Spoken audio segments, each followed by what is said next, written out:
নারীদেরকে সুযোগ করে দেয়া দরকার, কেননা এই নারীদের পেট থেকে জন্মেছে নবীরা, নাকি নবীরা আকাশ থেকে নেমে এসেছে? আল্লাহর ওয়ালিরা, ইসলামের জন্য যারা শহীদ হয়েছে, সব শহীদরা, সব সিদ্দিকিনরা, সব সৎ কর্মশীলরা এই নারীদের পেট থেকেই এসেছে। এজন্য নারীদের পেটগুলো হচ্ছে খনির মতো, এটা খনি।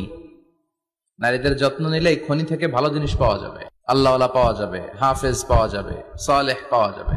আর নারীদের যত্ন না নিলে, কোরআন সুন্নাহ শিখানোর সুযোগ না করে দিলে তাদের পেট থেকেই ডাকাতরা বের হয়, ঠিক কিনা?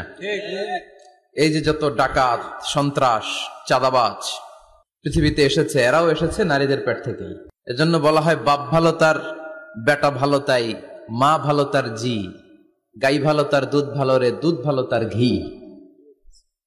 গাই ভালো তো দুধ ভালো, দুধ ভালো তো ঘি ভালো, মা ভালো তো মেয়ে ভালো, বাপ ভালো তো বেটা ভালো। কথা বুঝতে পেরেছেন? এজন্য নারীদেরকে সুযোগ করে দেওয়া উচিত। তারা যদি কোরআন সুন্নাহ জানে, তাহলে ঘরের মধ্যে কোনো শিরকের ছোঁয়া থাকবে না। আর নারীরাই যদি বিপদগামী হয়, ওই ফ্যামিলিটা বিপদগামী হয়ে যায়। নারীদেরকে, বোনদেরকে উদ্দেশ্য করে আল্লাহ বললেন, ও বান্দিরা তোমরা ঘরে থাকো। কই থাকো? ঘরে। আর আপনারা থাকবেন কই? বাইরে। নারী যদি ঘরে থাকে, আমরা কই? বাইরে। এটাই হচ্ছে সিকোয়েন্স। পুরুষরা থাকবে বাইরে, নারীরা ঘরে। পুরুষরা প্রয়োজনে ঘরে যাবে, আর নারীরা প্রয়োজনে বাইরে যাবে, ঠিক কিনা? এজন্য রাব্বুল আলামিন বললেন, ওয়াকারনা ফি বুয়ুতিকুন্না ওয়ালা তাবাররাজনা তাবাররুজাল জাহিলিয়াতিল উলা। ও আমার বান্দারা, ও আমার বান্দিরা, তোমরা ঘরে অবস্থান করো, ঘর থেকে বের হবে না প্রয়োজন ছাড়া। আর জাহিলি যুগের নারীদের মতো নিজেদের সৌন্দর্যকে প্রকাশ করে বের হবে না। কথাটা কার? বলো, কথা কার? আল্লাহর বাণী। আমার বান্দিরা, তোমরা ঘরে অবস্থান করবে, আর জাহিলি যুগের নারীদের মতো নিজেদের বিউটি, সৌন্দর্যকে এক্সপোজ করবে না, দেখিয়ে বেড়াবে না। ঘরের মধ্যে তোমাদের অবস্থান। তার মানে নারীর মূল আবাস কেন্দ্র হলো ঘর। পুরুষ থাকবে বাইরে, পুরুষ কাজ করতে যাবে, চাকরি করতে যাবে, সমাজে নেতৃত্ব দিতে যাবে, রাতের বেলা বিশ্রামের জন্য ঘরে আসবে।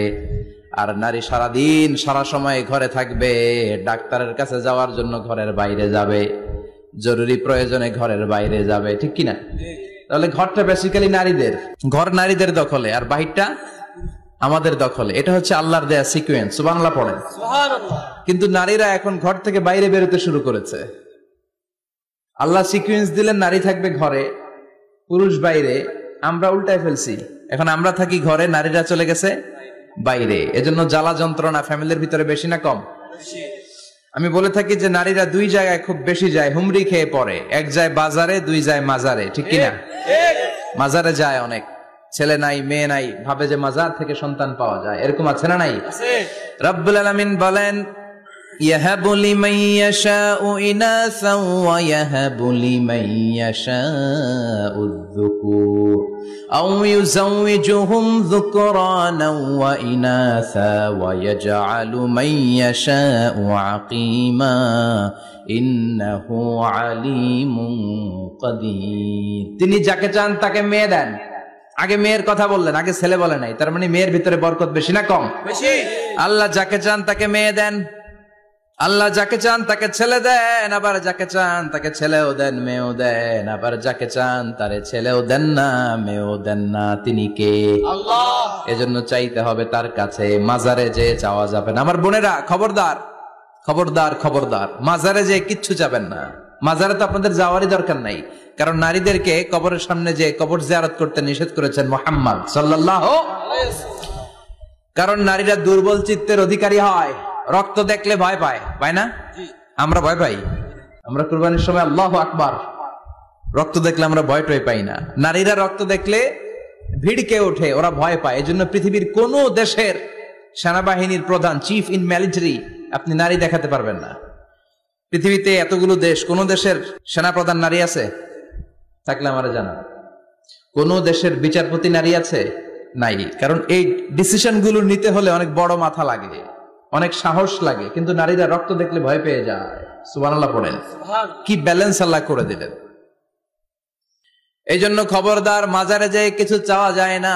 মাজারে পড়ে থাকা ব্যক্তিটা আপনার মতোই ব্যক্তি। আল মাইয়িতু ফিল কবরি কাল গারিকু ফিল বাহরি। সাঁতার না জানা ব্যক্তি সাগরে পড়ে গেলে যেমন অসহায়, কবরে চলে গেলে মানুষ তেমন অসহায়। সে কিচ্ছু দিতে পারে না, বরং আপনি কবরের সামনে যে দোয়া করে তারে কিছু দিয়ে আসবেন। ঠিক কিনা? কথা বুঝতেছেন? এজন্য মায়েরা, বোনেরা, আবার বলি, খেয়াল করে শুনবেন, মাজারে যাওয়া যাবে না, মাজার কেন্দ্রিক হওয়া যাবে না। চাইতে হবে কার কাছে? দিতে পারে একজন, তিনি কে? কেউ যেটা দেখে না দেখে কে? কেউ যেটা শোনে না শোনে কে? কেউ যেটা পারে না পারে কে? এজন্য চাইবো কার কাছে? 24/7 সবসময় দেওয়ার জন্য ধন ভান্ডার নিয়ে তিনি প্রস্তুত, কিন্তু আমরা চাই না। এজন্য মায়েরা, যারা এতদিন মাজার কেন্দ্রিক ছিলেন, এই অভ্যাসকে আপনারা পাল্টে ফেলেন। মাজারেও যাবেন না, বাজারেও যাবেন না। জরুরি প্রয়োজনে হিজাব মেনটেন করে বাজারে যাওয়া যেতে পারে, কিন্তু এই কাজটা মূলত পুরুষদের। কাদের কথা বলেন? এজন্য আল্লাহ বললেন ওয়াকারনা ফি বুয়ুতিকুন, নারী তোমরা ঘরে থাকো। কিন্তু ঘরে না থেকে এখন বাজার কেন্দ্রিক, মাজার কেন্দ্রিক। ঘরে থাকতে চায় না। ঘরেই যে আল্লাহ কত দায়িত্ব দিয়েছে নারীদের। এক একটা ঘর এক একটা ফ্যামিলি, এক একটা ফ্যামিলি এক একটা ইনস্টিটিউশন, প্রতিষ্ঠান। আর এই প্রতিষ্ঠানের এমডি, ম্যানেজিং ডাইরেক্টর হচ্ছে এক একটা মহিলা। চিল্লা এখন ঠিক কিনা? রব্বুল আলামিন নারীদেরকে ঘরের এমডি বানালেন, বাড়ির এমডি, ম্যানেজিং ডাইরেক্টর। অনেক কিছু ম্যানেজ করতে হয়। ফুড ম্যানেজমেন্ট জানা লাগে, কুকিং ম্যানেজমেন্ট জানা লাগে, রেয়ারিং আপ দ্য চিলড্রেন জানা লাগে, ডিপ্লোমাসিও জানা লাগে। কেমন করে রান্না করবে এটা জানতে হয়, কেমন করে ঘরকে ক্লিন রাখবে জানতে হয়, কেমন করে ছেলে মেয়েকে লালন পালন করতে হবে জানতে হয়, কেমন করে স্বামীর মন জুগিয়ে শাশুড়ির মন জুগিয়ে চলতে হয় সেটাও জানতে হয়। এটার বলে ডিপ্লোমাসি। কূটনৈতিক জ্ঞান না থাকলে আরেক বাড়ির মাইয়া নতুন এক বাড়িতে যাইয়া সবার সাথে মিলেমিশে চলতে পারে? কথা কর। আপনার ডিপ্লোমেসি জানা লাগে, আপনার food management, cooking management, washing management, rearing up the children, চিলড্রেনদেরকে কিভাবে বড় করতে হয় এটা জানতে হয়। তো এত দায়িত্ব ধুইয়া, আপনার ম্যানেজিং ডাইরেক্টরের দায়িত্ব ধুইয়া আপনি বাইরে যান কেন? কথা বলেন। এজন্য আল্লাহ বললেন ওয়াকারনা ফি বুয়ুতিকুন্না, ঘরে থাকবা। ঘরে থাকলে ওই ঘরটারে বরকতময় করে দেয় কে? আল্লাহ। দেখবেন যেই ঘরে নারী থাকতে পারে না, ওই ঘরটা উস্কো খুস্কো, রুক্ষ, ভালোবাসার ছোঁয়া নাই। ওই ঘরের মধ্যে মাধুর্যতা নাই, প্রেম নাই, মমতা নাই, সব কেমন যেন অগোছালো। কারণ নারীর হাত পেলে একটা ঘর যেরকম সুন্দর হয়, নারীর হাত না লাগলে ঘরটাকে ওই রকম সুন্দর করে সাজানো যায়। মাঝে মাঝে আমরাও ঘর গুছাই, মাঝে মাঝে আমরাও ঘরকে পরিচ্ছন্ন করতে চাই, কিন্তু মেয়েরা যেমন করে সাজায় আমরা তেমন করে পারি নাকি? কথা কয় না? কথা বলেন। পারি পারি। আমরাও মাঝে মাঝে রান্না করি, মহিলা রান্না করলে যেই স্বাদ হয় আমাদের তো এটা হয়। কথা বলেন। এজন্য আল্লাহ বললেন ওয়াকারনা ফি বুয়ুতিকুন্না, ঘরে থাকবা। পুরুষরা থাকবে বাইরে, তোমরা প্রয়োজনে বাইরে যাবা। আর পুরুষরা রাত্রি বেলায় বিশ্রামের প্রয়োজনে ঘরে আসবে। কার কথা? কার কথা? আবার আল্লাহ নারীদেরকে বললেন চোখ নামাও।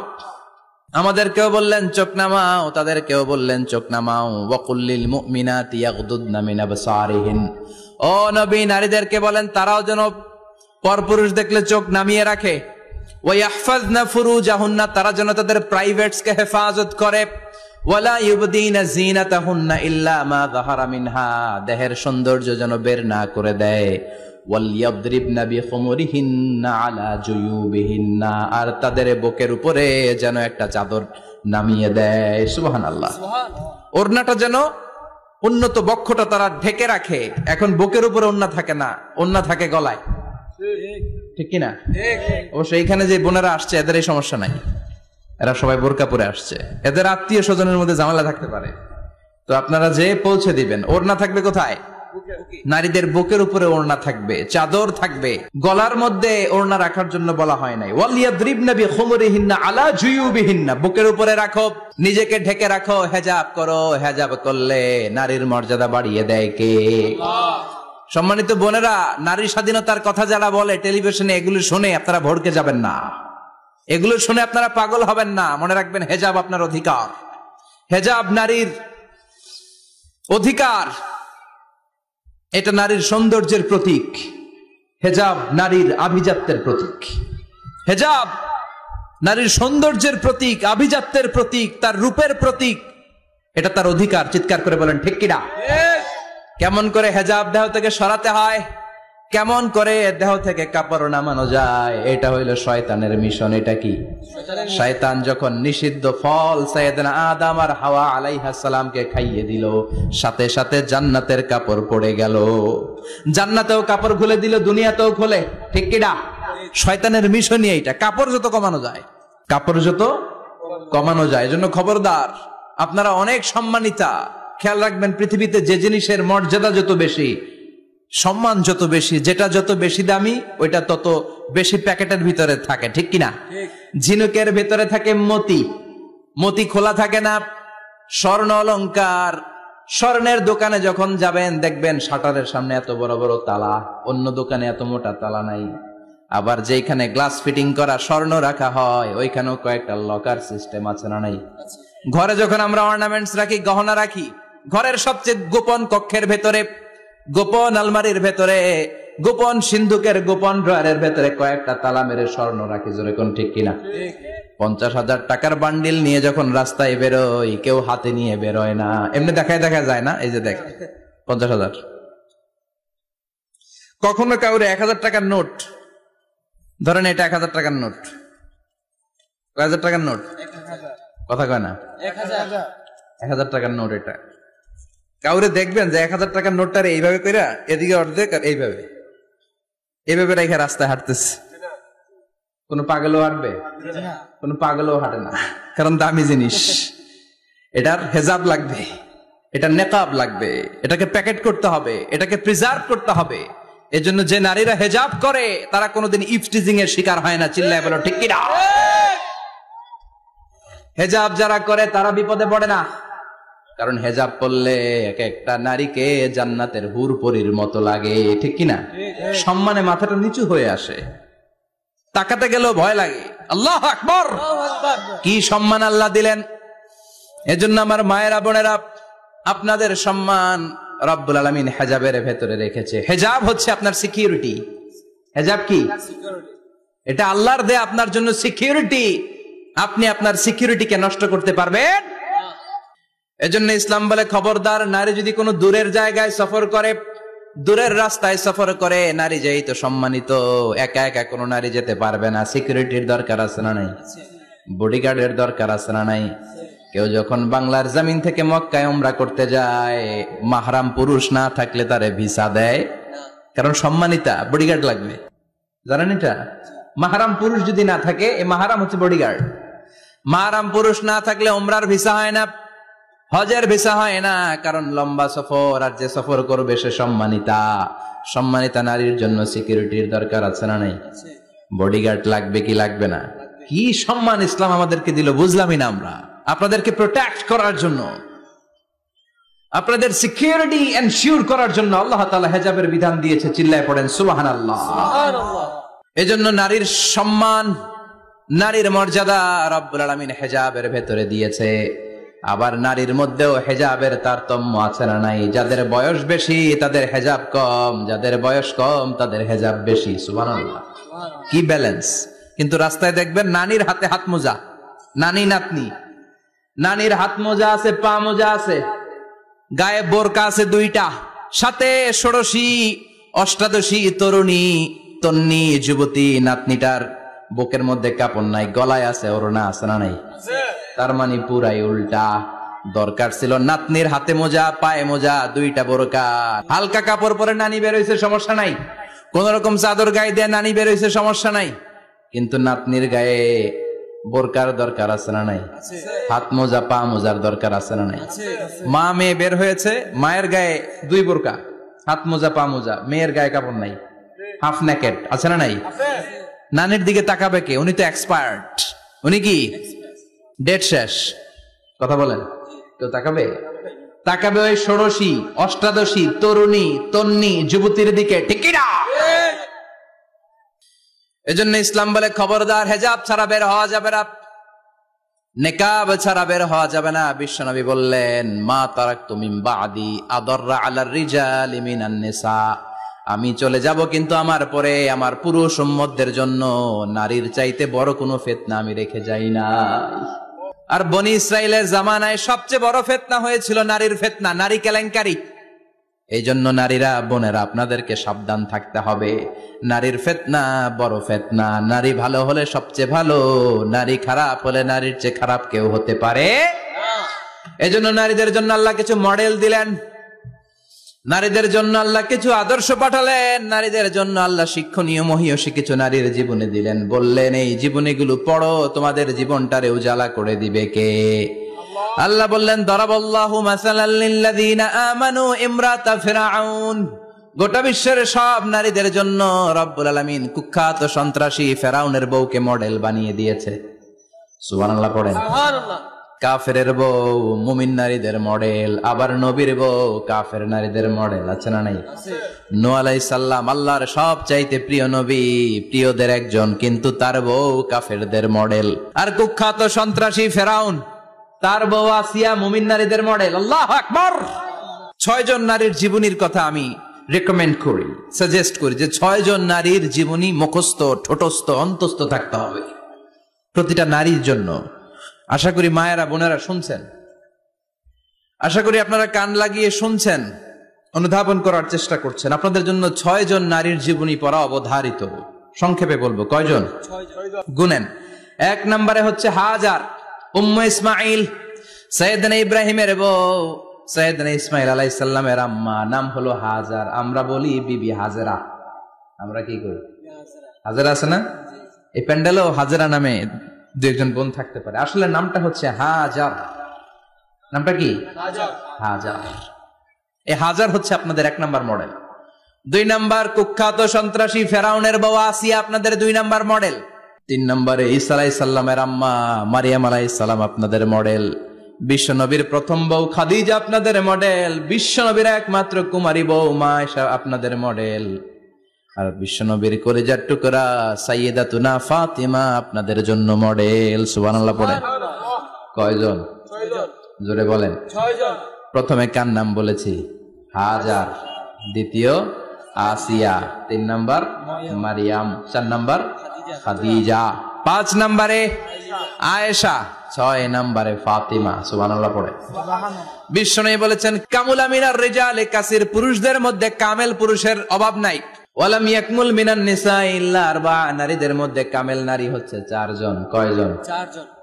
এরপরে আবার বাড়ালেন আয়েশার কথা, আবার বাড়ালেন ফাতেমার কথা, মোট হয়ে গেল 6 জন। সুবহানাল্লাহ পড়েন। সুবহানাল্লাহ। মোট কয়জন? 6 জন। আসুন এই 6 জনের জীবনী থেকে একটা একটা করে শিক্ষা আমরা মনে রাখার চেষ্টা করি, তাহলে জীবন উজালা হয়ে যাবে। কয়টা করে শিক্ষা? হাজার আলাইহিস সালাম, ওনার জীবনী থেকে শিক্ষা হচ্ছে তাওয়াক্কুল আলাল্লাহ, বিপদে আপদে সবসময় ভরসা কার উপর? আল্লাহর। মাইয়াতাওয়াক্কাল আলাল্লাহি ফাহুয়া হাসবু, যে ব্যক্তি আল্লাহর উপর ভালো করে তাওয়াক্কুল করে একমাত্র আল্লাহই তার জন্য যথেষ্ট হয়ে যায়। সুবহানাল্লাহ। সুবহানাল্লাহ পড়ছেন? পড়েন সুবহানাল্লাহ। হাজার আলাইহিস সালাম, ওনার জীবনী থেকে শিক্ষা হচ্ছে আল্লাহর উপর তাওয়াক্কুল।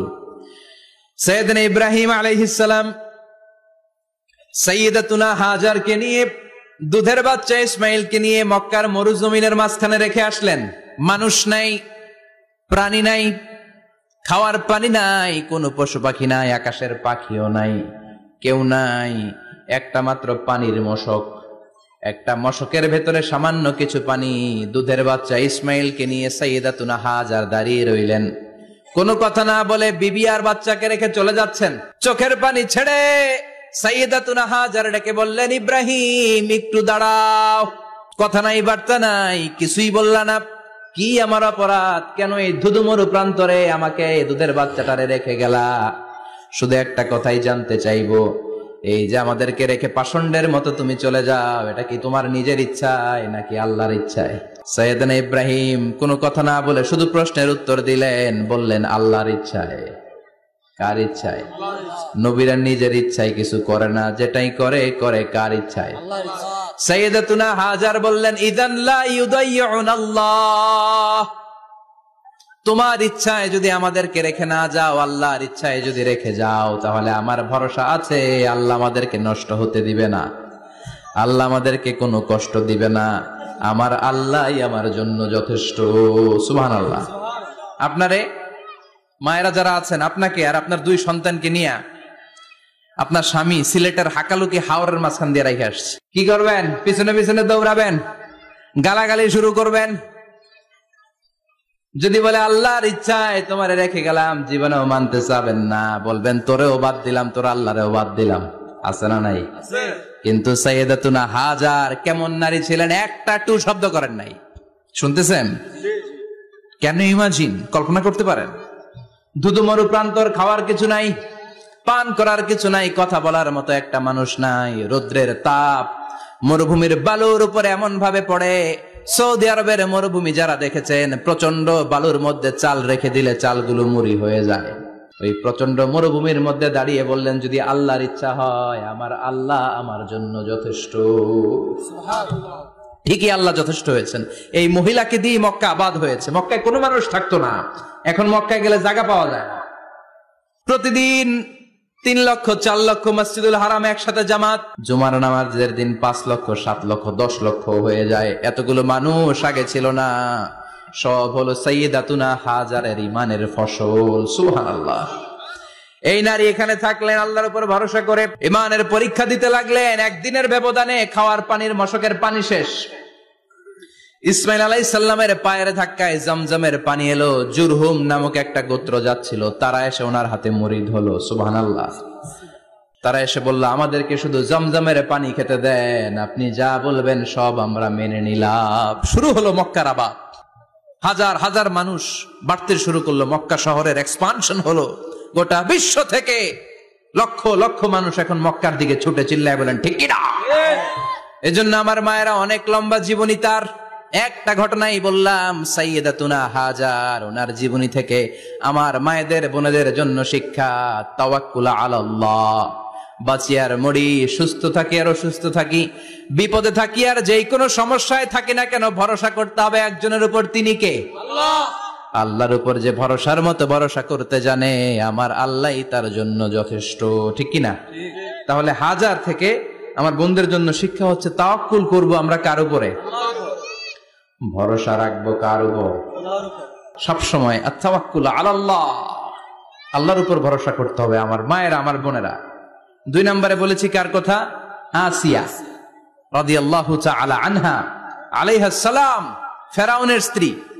এই মহিলা অনেক দামি মহিলা, মুসা আলাইহিস সালামের পালক মা। সুবহানাল্লাহ পড়েন। নিজের সন্তান ছিল না, সাইয়েদনা মুসা আলাইহিস সালামকে মায়ের মতো লালন পালন করেছেন। গোপনে গোপনে মুসা আলাইহিস সালামের উপর ঈমান এনেছেন।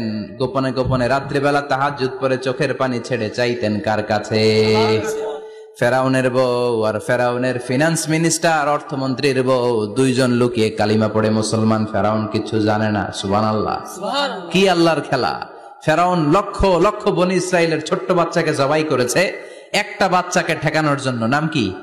মুসা। আর ফেরাউনের ঘরে আল্লাহ মুসাকে বড় করলেন। কোন? সুবহানাল্লাহ। লুকিয়ে লুকিয়ে ঈমান আনলো। ফেরাউনের বউ আসিয়া, অর্থমন্ত্রীর বউ, 2 জন মিলে ফেরাউনের কাছে ঘটনা পৌঁছে গেল, খবর পৌঁছে গেল। ফেরাউন ডেকে পাঠালো। দুধের বাচ্চাকে নিয়ে ফেরাউনের অর্থমন্ত্রীর বউ হাজির। কুখ্যাত সন্ত্রাসী ফেরাউনের নিজের বউ আসিয়াও হাজির। ফেরাউন বলে, এক আল্লাহর উপর কুফরির ঘোষণা দে, আল্লাহকে বলে যা, আমার পায়ের সামনে সেজদা দে, আমি মাফ করে দেব। আসিয়ার এক কথা, জীবন যাবে কিন্তু ঈমান যাবে। ফেরাউনের অর্থমন্ত্রীর স্ত্রীরও এক কথা, যে আল্লাহর কাছে আমরা মাথা নত করেছি, পৃথিবীর কোন শক্তির কাছে ওই মাথার নত হতে পারে না। ফেরাউন বলল, তাই নাকি? দেখি তোদের ঈমানের পাওয়ার কত বড়। অর্ডার করলো, বিশাল বড় পাতিল নিয়ে আসো, কড়াই নিয়ে আসো, কড়াই ভর্তি তেল গরম করতে শুরু করো। টকবক টকবক করে কড়াইয়ের মধ্যে গরম তেল। ফেরাউন বলে, ও অর্থমন্ত্রীর স্ত্রী, তোমারে অনেক ভালো জানতাম, এখনই আমার পায়ের সামনে সেজদায় লুটিয়ে পড়ো, আল্লাহরে ছাড়ো, আমি তোরে ছেড়ে দেব। অর্থমন্ত্রীর বউ বলে, এত সোজা না। সুবহানাল্লাহ বলে। কি ঈমান? ঈমানের পথে অবিচল থেকে আমার মরণ যেন হয়, তোমারই কাছে মিনতি আমার, তোমারই কাছে মিনতি আমার। মহামহিম দয়াময়, ইমানের পথে অবিচল থেকে আমার মরণ যেন হয়। পড়েন আমিন, আবার পড়েন আমিন। এক কথা, আল্লাহর সামনে মাথা নত করেছি, কারো সামনে করব না। ফেরাউন অর্ডার দিল, এই মহিলার দুধের বাচ্চাটারে টান দিয়ে আন, টকবক তেলের মধ্যে, কড়াইয়ের মধ্যে গরম তেলের মধ্যে ছেড়ে দে। মায়ের চোখের সামনে দুধের বাচ্চাকে গরম তেলের মধ্যে ছাড়ে। হিসাবটা কি সহজ নাকি? কথা বলেন। চিৎকার দিয়ে মা কেঁদে ওঠে, ছেড়ে দাও। ফেরাউনের নির্দয় অন্তরে দয়া হয় না। দুধের বাচ্চাটারে তেলের মধ্যে ছেড়ে দেওয়ার পরে মুহূর্তের মধ্যে ছেলেটা রোস্ট হয়ে যায়। কিন্তু ছেলেটা হাত উঁচু করে ডেকে বলে, মা ভয় পেও না, তোমরা দেখো টকবগে কড়াইয়ের ভেতরে তেল, আসলে মা এটা আগুন না, এটা জান্নাতের বাগান। ও মা, ফেরাউনের দিকে তাকাস না রে মা, আমার মতো দৌড় দিয়ে তেলের মধ্যে ঝাঁপ দে। আল্লাহু আকবার। ফেরাউনের অর্থমন্ত্রীর বউয়ের ঈমান দ্বিগুণ হয়ে যায়, 3 গুণ হয়ে যায়। সে বলে, ফেরাউন গোটা পৃথিবীটারে এক পাশে করতে পারবি, কিন্তু আমার মাথাটা তোর পায়ের সামনে নোয়াতে পারবি? ফেরাউনের অর্থমন্ত্রীর ওই স্ত্রীকে বাচ্চার পরে ওই তেলের মধ্যে ঢেলে দেওয়া হলো। ওই মহিলাটাও রোস্ট হয়ে যায়। বাকি রইল ফেরাউনের বউ আসিয়া। কি নাম? আসিয়া কিন্তু দৃশ্যটা দেখেছে, চাক্ষুষ মৃত্যু দেখেছে দুইজনের। ফেরাউন বলে, আসিয়া কত অন্তরঙ্গ সম্পর্ক আমাদের, আজীবন কত ভালোবাসা ছিল, কত খুনসুটি ছিল, কিন্তু আমার পায়ের মধ্যে সেজদা দিয়ে প্রমাণ কর তুই আমারে ভালোবাসিস। আসিয়ারও একই কথা, জীবন দিব কিন্তু ঈমান দিব না। ফেরাউন বলল, তোকেও আমি ছাড়বো না, তোকে আমি উলঙ্গ করব। হাজার হাজার মানুষের সামনে আসিয়ার কাপড় টেনে নেওয়া হলো, তক্তার মধ্যে শুইয়ে তক্তার মধ্যে হাতে পায়ে পেরেক মারা হলো। হাতের এই পাশ দিয়ে পেরেক ঢুকে ওই পাশ দিয়ে বেরোয়, তক্তার এ পাশ দিয়ে ঢুকে ও পাশ দিয়ে বেরোয়, ফিনকি দিয়ে রক্ত বের করে। আসিয়া সহ্য করতে না পেরে ডেকে বলে, আল্লাহ, ফেরাউন থেকে তুমি আমারে বাঁচাও। এই দোয়াটা সূরাতুত তাহরিমে আল্লাহ সরাসরি কোট করেছেন, রব্বিবনিলি ইনদাকা বাইতান ফিল জান্নাহ। ও আল্লাহ মালিক, তোমার পাশে জান্নাতে একটা ঘর বানায়া দিও। এরকম একটা সঙ্গীত আছে না নাই? এই সঙ্গীতটা সরাসরি সূরাতুত তাহরিম আসিয়ার দোয়া থেকে কোট করা হয়েছে। পড়েন সুবহানাল্লাহ। মালিক তুমি জান্নাতে, তোমার পাশে আমায় একটি ঘর বানিয়ে দিও, একটি ঘর বানিয়ে দিও। সে বিভীষিকাময় মহাদিনে তোমার প্রতিবেশী করে নিও। মালিক তুমি জান্নাতে, তোমার পাশে আমায় একটি ঘর বানিয়ে দিও, একটি ঘর বানিয়ে দিও। আল্লাহু আকবার। সেই 5000 বছর আগের দোয়া আজও আমরা তাফসীর মাহফিলে গান বানিয়ে বলি। 5000 বছর আগের কথা আজও আমরা কোরআনের আয়াত হিসেবে পড়ি। আল্লাহু আকবার। কি মাকবুল হয়েছেন মহিলাটা আল্লাহর দরবারে। আল্লাহরে বললেন, আল্লাহ, শুধু তোমার ইবাদতের কারণে আজকে আমার এমন দশা উলঙ্গ হওয়া লাগলো, আমার হাতে পায়ে পেরেক ঠোকা হলো। আল্লাহ, এখন গরম তেলের মধ্যে ছেড়ে দেয়া হবে, তুমি বাঁচাও। আল্লাহ বললেন, জিব্রাইল, আমার জান্নাতারে আসিয়ার চোখের সামনে তুলে ধর। আমার আসিয়া দুনিয়ার বুকে থেকে জান্নাত দেখে দেখে আমার মেহমান হয়ে আমার কাছে আসবে। আসিয়াকেও গরম তেলের মধ্যে ফেলে দেয়া হলো। দুনিয়ার বুকে থেকে জান্নাতের নমুনাটা দেখতে দেখতে সাইয়েদাতুনা আসিয়া আল্লাহর কাছে চলে গেলেন। পড়েন আল্লাহু আকবার। এজন্য ঈমানের পথে অবিচল থেকে আমার মরণ যেন হয়। পড়েন আমিন। তাহলে আসিয়ার জীবনী থেকে আমার মায়েদের জন্য শিক্ষা হলো, ঈমান ছাড়া যাবে না, বেঈমান হয়ে মরা যাবে না, মাজারে গিয়ে মুশরিকাদের কাতারে নাম তোলা যাবে। ওই মায়েরা ঈমান কেমন করে রক্ষা করবেন? ঈমান কত বড় দামি জিনিস। ঈমান একজন নারীর মর্যাদা আল্লাহর কাছে কত বাড়িয়ে তোলে। আসিয়ার জীবনে এই শিক্ষাটা আছে না নাই? কথা কম বোঝা যায়? বোঝা যায়। তাহলে প্রথমে জানলাম কার কথা? হাজারের কথা। হাজেরার জীবনী থেকে শিক্ষা ছিল তাওয়াক্কুল করতে হবে একজনের উপর, তিনি কে? আল্লাহ। আসিয়ার জীবনী থেকে আমরা কি শিখলাম? ঈমান রক্ষা করতে হবে। জীবন যাবে, ঈমান যাবে, জীবন যাবে, ঈমান যাবে। 3 নম্বরে মারিয়াম আলাইহাস সালাম, আজীব একটা মহিলা, স্বামী ছাড়া তার পেটের ভেতরে সন্তান দিয়েছে কে? আল্লাহ। আবার উনার নামে কোরআনে একটা সূরা দিয়েছে কে? আল্লাহ। কি নাম? সূরাতু মারইয়াম, কাফ হা ইয়া আইন সাদ, যিকরু রাহমাতি রাব্বিকা আবদাহু যাকারিয়া। আল্লাহু আকবার। কি সুন্দর সূরা, কি অন্তমিল, কি চমৎকার ঘটনার বর্ণনা।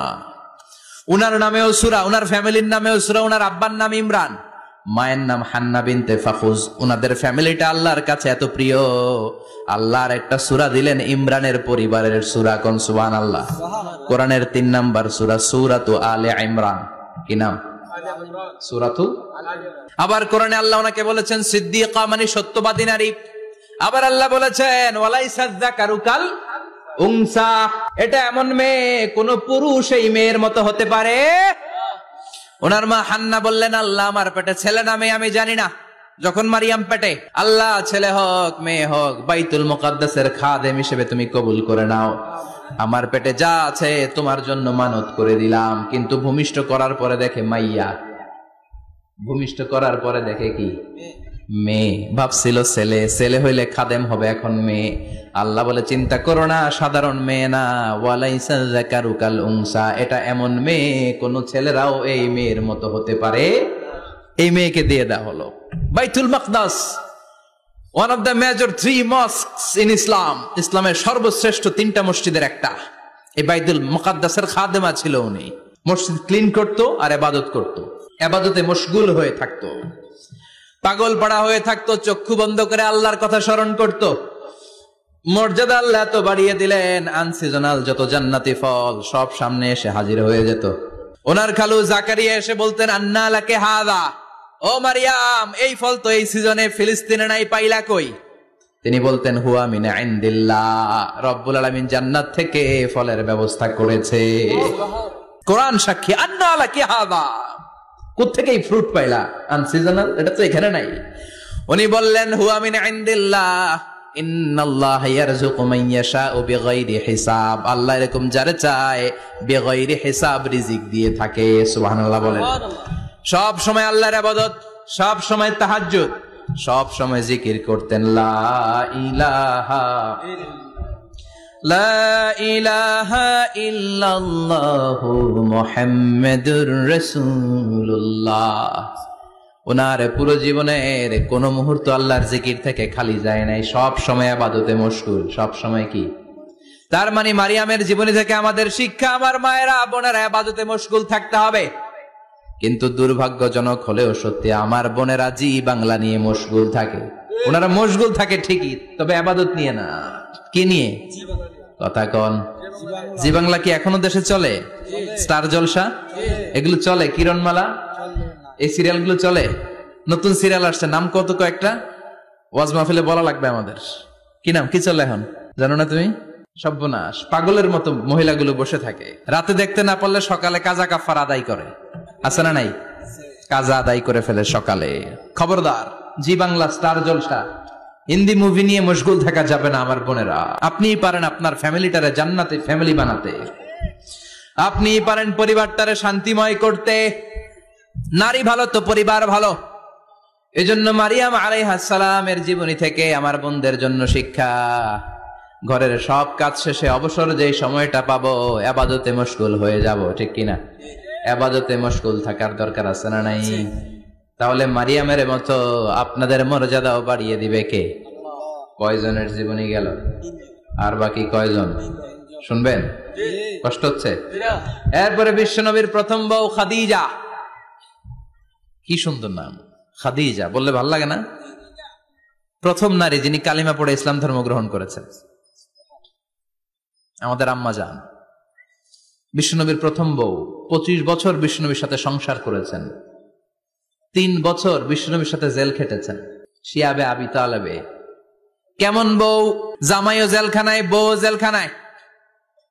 বিশ্বনবীর সবগুলো বাচ্চা সন্তান ছেলে মেয়ে এই মহিলার গর্ভ থেকে এসেছে, একজন ছাড়া, ইব্রাহিম। ইব্রাহিম বিশ্বনবীর আরেক বউ মারিয়ার গর্ভে এসেছে, বাকি সব খাদিজার গর্ভে। যে আমরা ফাতেমা, বিশ্বনবীর কন্যার নাম কি? ফাতেমার মায়ের নাম কি? খাদিজা। সুবহানাল্লাহ। ফাতেমা, রুকাইয়া, উম্মে কুলসুম, জায়নাব, এই চারজনের মাই খাদিজা। আবার আব্দুল্লাহ, কাসেম, এদের মায়ের নামও খাদিজা। বিশ্বনবীর সব সন্তান এসেছে খাদিজার পেট থেকে। বরকত বেশি না কম? বিশ্বনবী ভয় পেলে খাদিজার কাছে গেলে ভয় কেটে যেত, সাহস যোগাতেন, শেল্টার দিতেন, ছাতার মতো মাথার উপরে দাঁড়িয়ে থাকতেন। আল্লাহু আকবার। বিশ্বনবী বলতেন রুজিকতু হুব্বাহা, খাদিজার ভালোবাসা আমার অন্তরে আল্লাহ রিজিক হিসেবে দিয়েছে। আবার বিশ্বনবী বলতেন আল্লাহ যেই কিয়ামতের দিন বন্ধু বন্ধুরে চিনবে না, ভাই ভাইরে চিনবে না, কেউ কাউরে চিনবে না, ওই কঠিন দিনে আমি আমার খাদিজারে যেন ভুলে না যাই, আমার খাদিজারে যেন দেখা মাত্রই চিনতে পারি এটা আমার খাদিজা। খাদিজাকে নিয়ে মা আয়েশা একদিন একটা কটু কথা বলেছিল। ও নবী, কবে আপনার এই বুড়ি মহিলা, বুড়ি বউ খাদিজা ইন্তেকাল করেছে, তারপরে কত সুন্দরী সুন্দরী বউ আমরা এসেছি, আমার ভালো লাগে না? খালি বুড়ির কথা কন কেন? খালি বুড়ির কথা স্মরণ করেন। আমরা আছি, আমাদের দিকে তাকান, আমরা কত সুন্দরী, আমরা কত ভালো। বিশ্বনবী রেগে গেলেন, মা আয়েশাকে এইভাবে ধরলেন। জীবনে কোনোদিন কোন স্ত্রীর গায়ে হাত তোলে নাই, শুধু ওই দিন মা আয়েশাকে এইভাবে ধরেছিলেন আর বলেছিলেন আয়েশা খবরদার জীবনে এই কথা বলবা না, আমার খাদিজা আমার বিপদের দিনের সঙ্গিনী, তোমরা আমার সুখের দিনের সঙ্গিনী, তোমরা কেউ আমার সাথে জেল খাটো নাই, খাদিজা আমার সাথে জেল খেটেছে 3 বছর। কয় বছর? 3 বছর। খাদিজা যখন ইন্তেকাল করলো বিশ্বনবী কবর দিলেন, দোয়া করলেন আর কাঁদলেন। সাহাবারা দোয়া শেষে চলে যায়। আবু বকর বললেন নবী কবর দেয়া হলো, খাদিজাকে দোয়া করা হলো, এবার চলেন। বিশ্বনবী তবুও যান না। বিশ্বনবী বললেন আবু বকর তোমার মনে চাই তুমি ঘরে ফিরে যাও, আমি যাব না। আল্লাহু আকবার। কি মহিলা ছিল, বিশ্বনবীকে সবসময় আগলে রেখেছে, শেল্টার দিয়েছে, প্রতিভক্ত ছিল। খাবার নিয়ে বিশ্বনবীর জন্য এদিক সেদিক যেতেন, বিশ্বনবী না আসলে খেতেন না। বিশ্বনবীকে কলিজার চাইতো বেশি ভালোবাসতো, পতি যা বলবে তাই শুনতো। ও মায়েরা, খাদিজাতুল কুবরার জীবনী থেকে আপনাদের জন্য শিক্ষা হলো প্রতিভক্তি। কি ভক্তি? এখন প্রতিভক্তি নাই, আমরা করি নারী ভক্তি। এখন নারী নির্যাতন কমে গেছে বাংলাদেশে, বেড়ে গেছে পুরুষ নির্যাতন। কথা কন। এখন আমরা ভক্তি করা লাগে, আমরা ভক্তি না করলে ঘরে খাওয়ান নাই, এরকম ঝামেলা আছে না নাই? কথা বলেন। মায়েরা, বোনেরা, আপনার স্বামী যদি আপনার উপরে নাখোশ থাকে, আপনার ইবাদত আপনাকে বাঁচাতে পারবে না। বিশ্বনবী ফাতেমাকে বললেন ফাতেমা তুমি বিশ্বনবীর মেয়ে হতে পারো, কিন্তু আলী যদি তোমার উপরে নাখোশ থাকে তোমার সব শেষ, সব শেষ। আবার বিশ্বনবী বললেন আমি যদি এক আল্লাহ ছাড়া কারো সামনে মাথাটা নত করার বিধান দিতাম, এক আল্লাহ ছাড়া যদি কাউকে সেজদা করতে আমি বলতাম, আমি দুনিয়ার সব নারীদের বলতাম স্বামীর পায়ে সেজদা দিয়ে পড়ে থাকো। কি সম্মান আল্লাহ দিলেন স্বামীকে। আপনার জান্নাত আপনার স্বামীর ভেতরেই। স্বামীকে সন্তুষ্ট করেন, স্বামীর আনুগত্য করেন, দেখবেন ফ্যামিলিটা সুন্দর হবে। আর স্বামীরা স্ত্রীদেরকে ভালোবাসেন, স্ত্রীদেরকে ভালোবাসার গল্প শোনাবেন, দামি দামি শাড়ি কিনে দিবেন, তারপরে রাত্রিবেলা গান শোনাবেন। শুধু বউয়ের গান, শালীর গান না, বাবির জন্য না, চাচাতো বোনের জন্য না, উল্টা পাল্টা জায়গায় করলে গুনাহ আছে না নাই? স্ত্রীর সাথে প্রেম নিবেদন করেন, ভালোবাসা নিবেদন করেন, সংসারটারে শান্তিপূর্ণ করে দিবে কে? তার মানে খাদিজাতুল কুবরার জীবনী থেকে শিক্ষা কি? বললা গেছি কি শিক্ষা? প্রতিভক্তি। কি ভক্তি? স্বামীকে ভক্তি করা লাগবে, তা না হলে জান্নাত নাই। এরপরে বিশ্বনবীর একমাত্র কুমারী বউ নাম কি? আয়েশা। বিশ্বনবী বললেন উরিতুকি ফিল মানামি সালাসা লায়াল। আয়েশা বিয়ের আগে তোরে কিন্তু আমি 3 বার স্বপ্নে দেখছিলাম। সুবহানাল্লাহ কইবেন না? সুবহানাল্লাহ। বড্ড খুশি হয়ে গেলেন আয়েশা। এরপরে বললেন 3 বার স্বপ্ন দেখার পরে তোমার ব্যাপারে মনের মধ্যে কেমন কেমন যেন ভালো লাগে। তারপরে একটা ছোট্ট কাগজের মধ্যে, জান্নাতি কাগজ, রেশমি কাপড়ের মধ্যে তোমার চেহারাটা এনে জিব্রাইল বললেন দেখেন নবী কেমন লাগে। আমি কইলাম ভালো লাগে। কার মেয়ে? আপনার বন্ধু আবু বকরের মেয়ে, বিয়ে করবেন নাকি? বিশ্বনবী বললেন ও জিব্রাইল তুমি যদি ঘটক হও, আল্লাহ যদি হয় কাজী, আমি মুহাম্মদ বিয়েতে রাজি। সুবহানাল্লাহ। সুবহানাল্লাহ পড়েন। সুবহানাল্লাহ। বিয়ে হয়ে গেল, কিন্তু ঘরে দামি ফার্নিচার নাই, টাকা পয়সাও তেমন নাই, কিন্তু আছে খালি সুখ। আছে কি? যেটা টাকা দিয়ে কিনা যায় টাকা দিয়ে বাড়ি কিনা যায়, গাড়ি কিনা যায়, সুখ কিনা যায় নাকি? টাকা দিয়ে বিছানা কিনা যায়, বালিশ কিনা যায়, ঘুম কিনা যায় নাকি? কথা বলেন। এজন্য সুখ দেয়ার মালিক কে? দোকানে সুখ পাওয়া যায়? সুখ দেয়ার মালিক একজন, তিনি কে? মা এসে একমাত্র কুমারী বউ, আদর করে তিনি ডাকতেন হুমায়রা, আবার মাঝে মাঝে ডাকতেন ইয়া আইশু, আয়েশা না আয়েশু সংক্ষেপ। এত ভালোবাসতেন মা আয়েশাকে। মা আয়েশা গ্লাসের যেই জায়গা দিয়ে পানি খেতেন, বিশ্বনবী ওই জায়গায় মুখ লাগিয়ে পানি খেত। মা আয়েশা গোশতকে হাড্ডি ফেলে দিলে বিশ্বনবী ওই হাড্ডিটা নিয়ে চষতে শুরু করে দিত। এক বালতি থেকে পানি নিয়ে দুইজনে গোসল করত।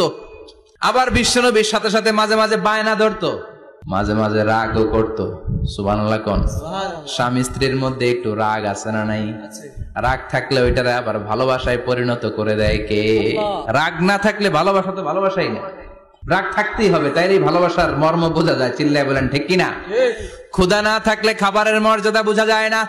সারাদিন পেট ভরা, খাওয়ার মজা বুঝবেন? ক্ষুধা, প্রচন্ড ক্ষুধা, তৃষ্ণার্ত, লেবুর শরবত পাইলে অমৃতের মতো লাগে। প্রচন্ড ক্ষুধা, হাজি বিরিয়ানি পাইছেন এক প্লেট, ইচ্ছে মতো খাবেন, কিন্তু পেট ভর্তি, হাজি বিরিয়ানি খাওয়া যাবে? এজন্য রাগ না থাকলে ভালোবাসা যে কত দামি, ভালোবাসা যে আল্লাহর পক্ষ থেকে কত বড় নেয়ামত বোঝা যায় না। মাঝে মাঝে মা আয়েশা রাগ করতেন, শুনতেছেন? বিশ্বনবী বলেন, আয়েশা কখন তুমি রাগ করো, কখন তুমি আমারে ভালোবাসো আমি বুঝি। সুবহানাল্লাহ পড়েন। মা আয়েশা বললেন, কেমনে বুঝেন? বিশ্বনবী বললেন, যখন তুমি রাগ করো তখন নামাজের পরে দোয়ার মধ্যে বলো, ও ইব্রাহিম আলাইহিস সালামের আল্লাহ, আপনি আমার উপর দয়া করেন। তার মানে তুমি রাগ করে আছো, আমার নাম নাও নাই। আর যখন আমার উপর খুশি থাকো নামাজের পরে দোয়াতে বলো, মুহাম্মদ সাল্লাল্লাহু আলাইহি ওয়াসাল্লামের আল্লাহ, আপনি আমাদের উপর রহমত করেন। তার মানে খুশির সময় তুমি আমার নাম নাও, রেগে গেলে অন্য নবীদের দোয়া সেরা দাও, রেগে গেলে আমার নামটা নাও না। মা আয়েশা বলে, নবী গো, আমি তো শুধু নামটাই মুখ দিয়ে নেই না, কিন্তু কলিজা থেকে তো আপনারে বাদ দিতে পারি না। আল্লাহু আকবার! কি ভালোবাসা! মা আয়েশা বলতেন, আমি যখন বিশ্বনবীর সাথে শীতের রাতে এক ল্যাপের নিচে ঘুমাতাম তখনও জিব্রাইল ওহী নাজিল করত। সুবহানাল্লাহ নাই? কোন স্ত্রীর সাথে অন্তরঙ্গ বসবাসের সময় কোরআনের ওহী নাজিল হতো না। একমাত্র মা আয়েশার সাথে যখন এক বিছানার এক ল্যাপের নিচে দুইজন শুয়ে আছে, কোরআনের আয়াত নাজিল করছে কে? আবার মা আয়েশা বলছেন, আমার কারণে ও মুসলিম উম্মাহ তোমরা তায়াম্মুমের বিধান পেয়েছো। ফাতায়াম্মামু সাঈদান তাইয়্যিবা। মা আয়েশা একটা যুদ্ধে গিয়েছিলেন, যুদ্ধ থেকে ফেরার পথে মা আয়েশার গলার লকেট নাই। মাঝে মাঝে হয় না, মহিলা গলার লকেট পায় না, পুরা বাড়ি আগুন করে ফেলাইছে, লকেট নাই, লয়া গেল রে, নিয়ে গেল রে, হারাইলাম রে। মা আয়েশার লকেট নাই। লকেট হারানোর পরে মা আয়েশা কান্নাকাটি। বিশ্বনবী বললেন, থামো।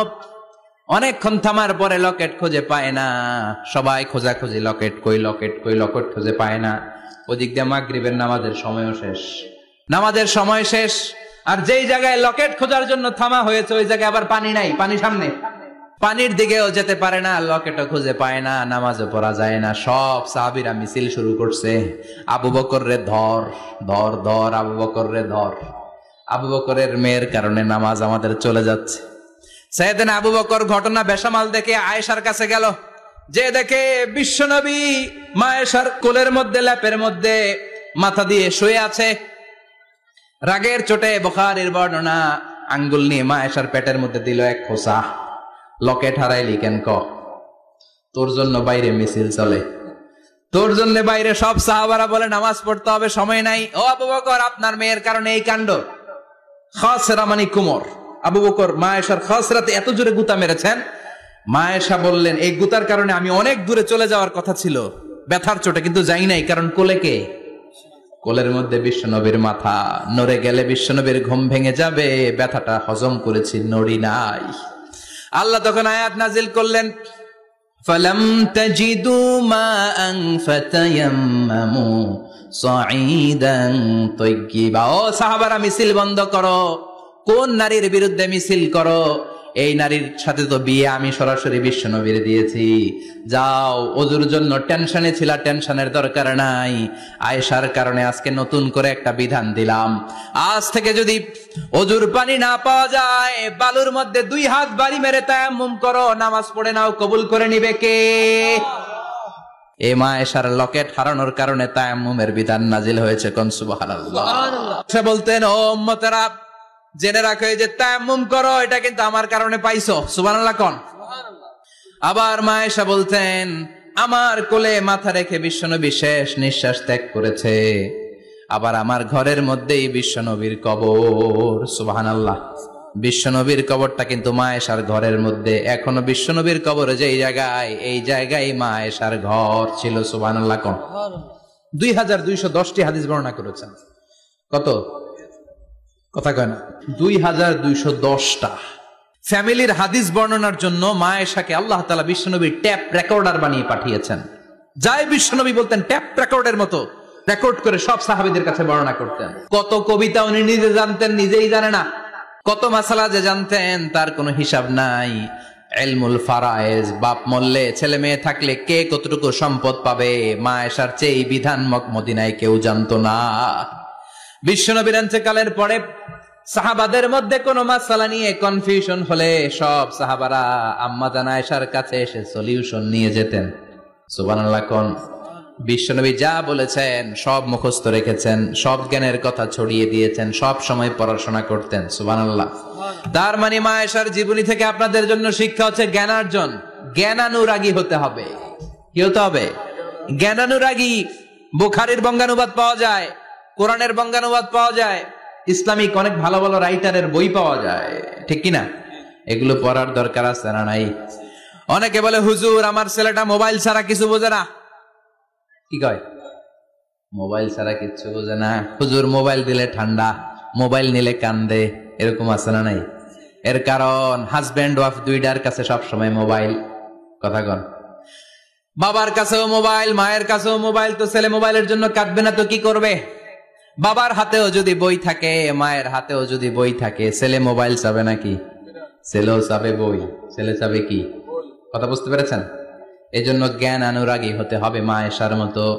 মা আয়েশা 2210টা হাদিস মুখস্থ করেছে, আপনি কয়টা করছেন? উনি পারলে আপনি পারবেন না কেন? মায়েরা শুনতেছেন তো? আশা করি আপনারা শুনতেছেন। তাহলে মা আয়েশার জীবনী থেকে আমরা শিক্ষা পেলাম জ্ঞান চর্চা করতে হবে। সর্বশেষ কোন নারী? কথা কন। ফাতিমা রাদিয়াল্লাহু তাআলা আনহা, বিশ্বনবীর কলিজার টুকরা। চাচাতো ভাই আলীর সাথে বিয়ে হলো। আলী যখন প্রস্তাব দিল ফাতেমার কাছে, যে বলে, ও ফাতেমা রাজি আছো কিনা? চুপচাপ, কথা কয় না। বিশ্বনবী বুঝলেন রাজি, দুইজনকে বিয়ে পড়িয়ে দিলেন। বিয়ে পড়িয়ে দুইজনকে দাঁড় করিয়ে দিয়ে বিশ্বনবী ওযু করলেন। ওযু করার পরে সামান্য কিছু ওযুর পানি ছিল, আলীর মাথার মধ্যে ছিটিয়ে দিলেন, বরকতের পানি। সুবহানাল্লাহ কইবেন না? সুবহানাল্লাহ। ওযু করে সাইয়েদনা আলীর মাথার মধ্যে ছিটিয়ে দিলেন আর দোয়া করে দিলেন, বারাকাল্লাহু লাকুমা ওয়া বারাকা আলাইকুমা ওয়া জামাআ বাইনাকুমা ফি খাইর। আল্লাহ তোমাদের দুইজনকে বরকত দিয়ে দাম্পত্য জীবন শুরু করার তৌফিক দান করুক। আবার দোয়া করলেন, আল্লাহুম্মা বারিক লাহুমা ফি বিনাইহিমা, ওদের সম্পর্কে বরকত দেন। ওয়া নাসালিহিমা শিবলিহিমা, ওদের গর্ভে যে সন্তান আসবে এগুলোর শ্রেষ্ঠ সন্তান বানান। 1 বছরের ব্যবধানে ঘরটাকে আলোকিত করে প্রথম সন্তানের জন্ম হাসান। সুবহানাল্লাহ। হাসান রে বিশ্বনবী এত আদর করেছেন, বিশ্বনবীর কাছ থেকে এত আদর কেউ কোনোদিন পায় নাই। হাসান রে বিশ্বনবী ডাকতেন লুকা। বুখারীর বর্ণনা, শব্দটা কি? লুকা মানে পিচ্ছি। ছোট বাচ্চাদেরকে আপনারা কি কন? আরে পিচ্ছি তো আমি কইছি, আপনারা কি কন? বাবু বলেন। আর কিছু কি বলেন? আর আর কিছু নাই। তাহলে যে বাবু পিচ্ছি, হ্যাঁ, এই বাবু পিচ্ছি আরবি হচ্ছে লুকা। বিশ্বনবী ফাতেমার ঘরে এসে বলতেন, আইনাল লুকা, পিচ্ছিটা কই রে? আমার হাসান কই, আমার নানা ভাই কই? আর বিশ্বনবীর আওয়াজ শুনলে হাসান এসে বিশ্বনবীর কাঁধে। আল্লাহু আকবার, আল্লাহু আকবার। বিশ্বনবী বলতেন, ফাতেমা আমার কলিজার টুকরা, যে ফাতেমারে কষ্ট দেয় সে আমারে কষ্ট দেয়, ফাতেমারে আনন্দ দেয় মানে আমি বিশ্বনবীরে আনন্দ দেয়। এই ফাতেমা সব সময় পর্দায় থাকতেন, দিনের বেলা বেরোতেন না, সারাদিনে টয়লেট করতেন একবার, সেটাও করতেন রাত্রে, যাতে দিনের বেলা কেউ তারে না দেখে। কি ব্যালেন্স লাইফ, কি ব্যালেন্স লাইফ! রাতে একবার টয়লেটে যাওয়া মানে কি সারাদিন খাওয়া দাওয়া এরকম ব্যালেন্স করে করতেন। কেউ দেখতে পারে নাই ওনারে কেমন ছিল, কেউই জানতো না। এমন ভাবে চলাফেরা করতো, কোনো পুরুষদের সামনে দিয়ে কখনো যেতেন না। এজন্য ইন্তেকালের আগে আলীকে বললেন, আলী, বিশ্বনবীর ওসিয়ত অনুযায়ী কিছুদিন পরে আমি আমার বাবার সাথে সাক্ষাৎ করব। ইন্তেকালের সময় বেশি লোক আমার জানাজাতে আসার দরকার নাই, নিজেরা দোয়া করে দিলে চলবে। আর আমার জানাজার খাটিয়ার উপর দিয়ে বিশাল একটা বোরকা দিয়ে দিও। এটার আরবিতে বলে নাউশ। কি বলে?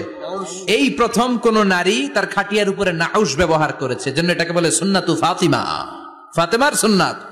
সাইয়েদাতুনা ফাতেমার আগে কেউ জানাজার খাটিয়াতে নাউশ ব্যবহার করে নাই। আল্লাহু আকবার।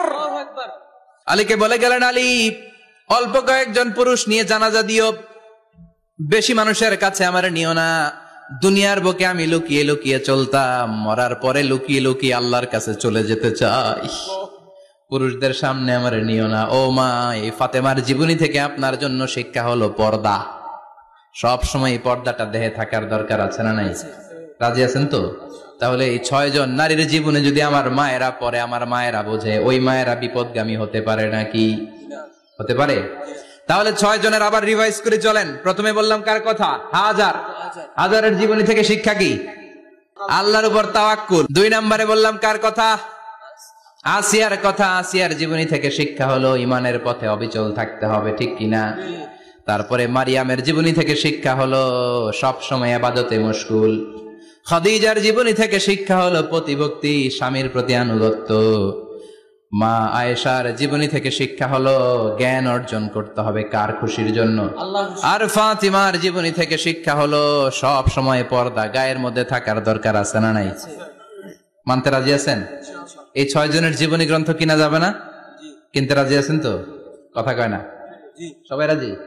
নারীদের জন্য জান্নাতে যাওয়া সহজ, ভেরি ইজি ওয়ে।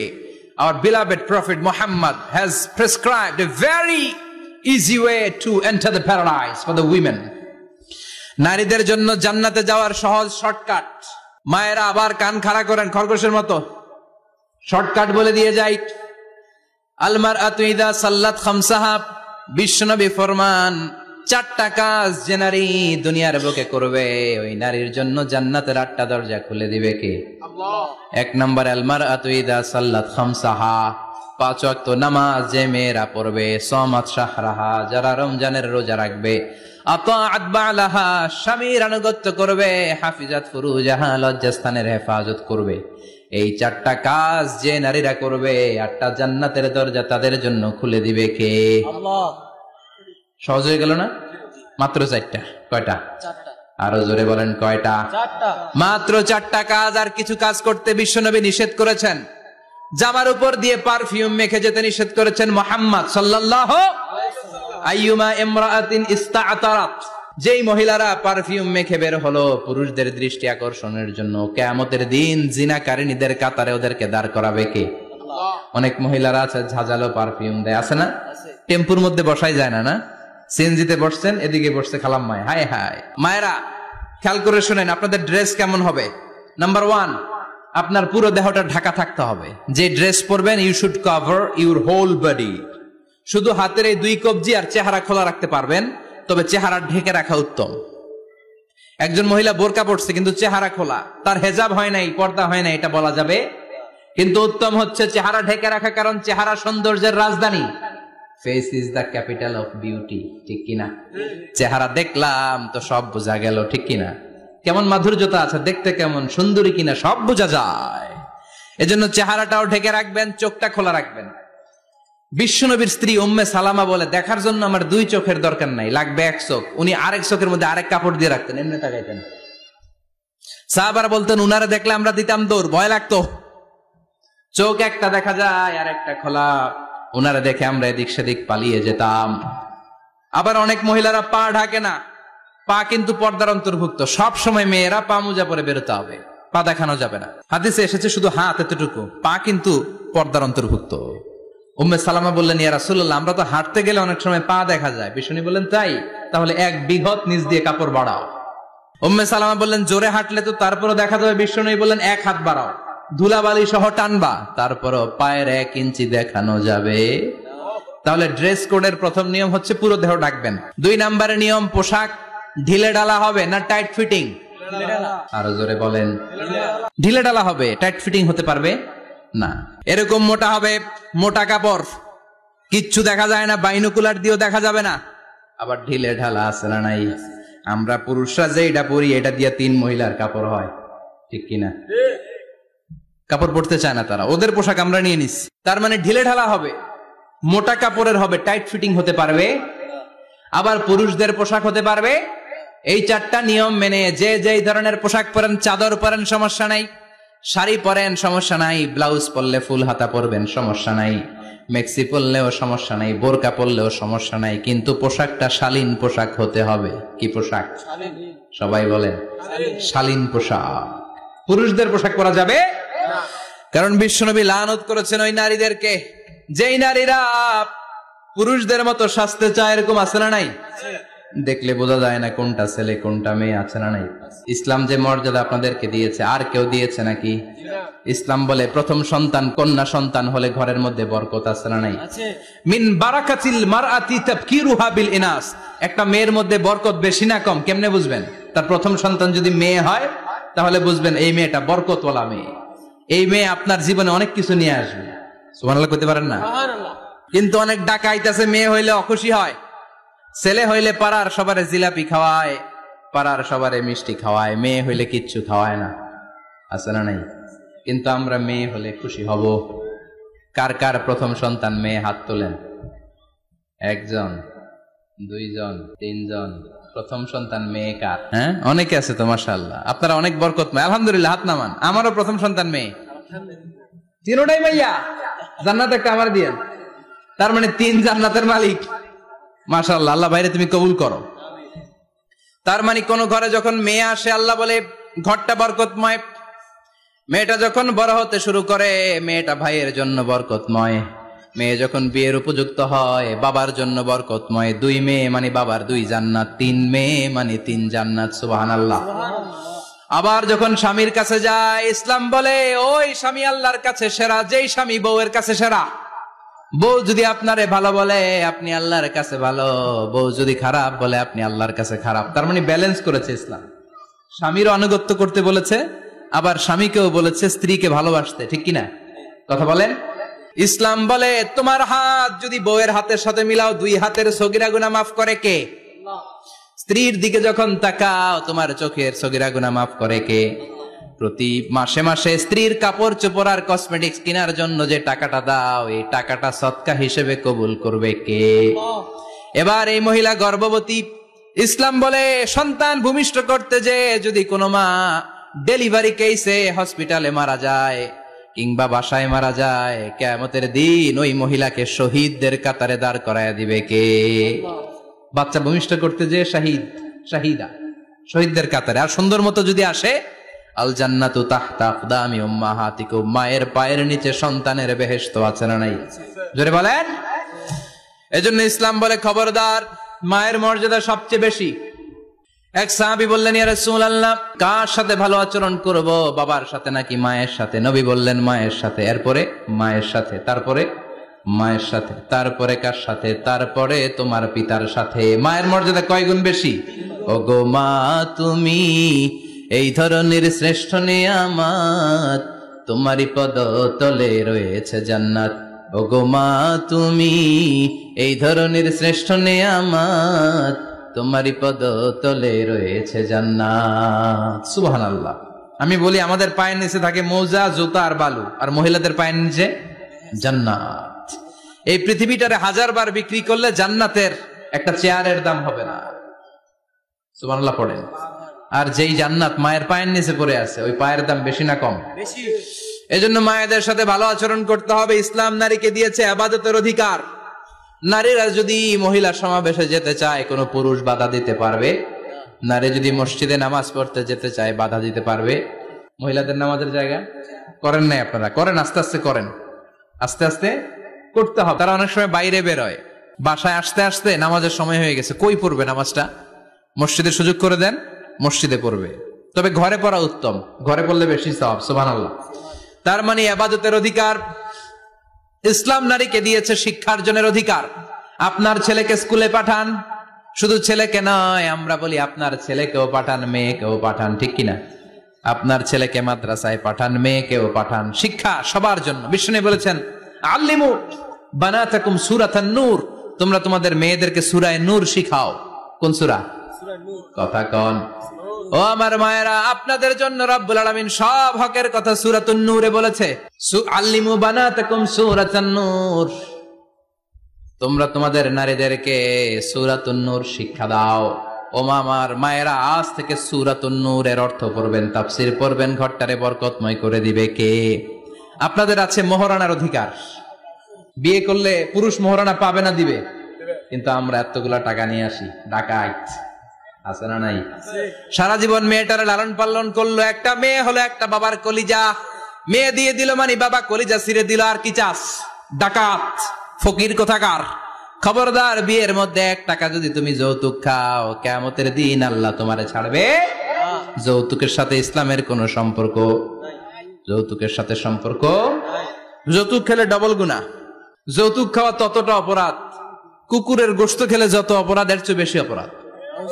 কুকুরের গোশত খেলে 1 গুনাহ, হারাম খাওয়ার গুনাহ। যৌতুক খেলে 2 গুনাহ, 1 হারাম খাওয়ার গুনাহ, 2 শ্বশুরবাড়ির উপর জুলুম করার গুনাহ। চিল্লা এখন ঠিক কিনা? এরপরে ইসলাম নারীকে দিল ভালো আচরণ পাওয়ার অধিকার। ইসলাম নারীকে দিল বাবার সম্পদে উত্তরাধিকারের অধিকার। একজন বাবা ইন্তেকালের আগে ছেলেকে যদ্দুর দিবে, মেয়েকে তার অর্ধেক দিতে হবে। জোরে কোন ঠিক কিনা? দেয় তো? ছেলেরে 2 কাটা দিলে মেয়ের 1 কাটা দেয় না? কদ্দুর দেয়? দেয় না। হ্যাঁ, ডাকাইত। ওই যে কয় ডাকাইত, আবার কয় সুবহানাল্লাহ, নাউজুবিল্লাহ। কও বেটা, ছেলেকে যদ্দুর দিবেন, মেয়েকে অর্ধেক। ইউসিকুমুল্লাহু ফি আওলাদিকুম লিযযাকারি মিসলু হাযযিল উনসায়াইন। ও আমার বাবারা, সম্পদ হলো হাতের ময়লা, আপনি চলে যাবেন, সম্পদ থেকে যাবে। ছেলেরে যদ্দুর দিবেন, মেয়েরে অর্ধেক। কার কথা? মানতে রাজি আছেন তো? একজন প্রশ্ন করেছে যে অনেক মেয়েরা ডিজাইন করা বোরকা পরে, এত ডিজাইন করে যে তাকিয়ে থাকতে মনে চায়। মানে বোরকা পরার কারণে আরো বেশি তাকায় থাকতে মনে আছে, এরকম ঝামেলা আছে না? নাই না, এরকম ঝিলিমিলি ঝিলিমিলি বিভিন্ন ধরনের ডিজাইন করা, অতিমাত্রায় ডিজাইন, যেটা মানুষের দৃষ্টি আকর্ষণ করতে পারে, এরকম বোরকা পরা যাবে না। বোরকা হতে হবে ঢিলে ঢালা, বোরকা হতে হবে মোটা কাপড়ের, বোরকা হতে হবে আপনার সেফ গার্ড। ওই বোরকায় যদি আপনার সর্বনাশের কারণ হয়, তাহলে তো এই বোরকা দিয়ে কোনো লাভ নাই। চিল্লা এখন ঠিক কিনা? আমার বোনেরা, আপনাদের জন্য যা বলেছি কিফায়া, নাকতাফি বিহাদাল কদর, এতটুকুই আমি যথেষ্ট মনে করি। এজন্য এই 6 জন নারীর জীবনী আমাদেরকে জানতে হবে, আমাদেরকে হেজাব পালন করতে হবে আমাদের সিকিউরিটির জন্য। ইসলাম আমাদেরকে যে অধিকার দিয়েছে কেউ দেয় নাই। ইসলাম যে বিধান দিয়েছে আমাদের ভালোর জন্যই দিয়েছে, ঠিক কিনা? আল্লাহ আমাদের সবাইকে কথাগুলো বোঝার ও আমল করবার তৌফিক দান করুক। আমরা পড়ি আমিন। আমার মায়েরা, বোনেরা, আপনারা ভালো থাকবেন। আপনাদের যেই আত্মীয় মহিলারা আসতে পারে নাই, তাদের কাছে আমার পক্ষ থেকে কথাগুলো পৌঁছে দিবেন। এই এলাকার সব মাদেরকে, বোনদেরকে আল্লাহ তুমি বিশ্বনবীর স্ত্রীদের মতো কবুল করে নাও। আমরা পড়ি আমিন।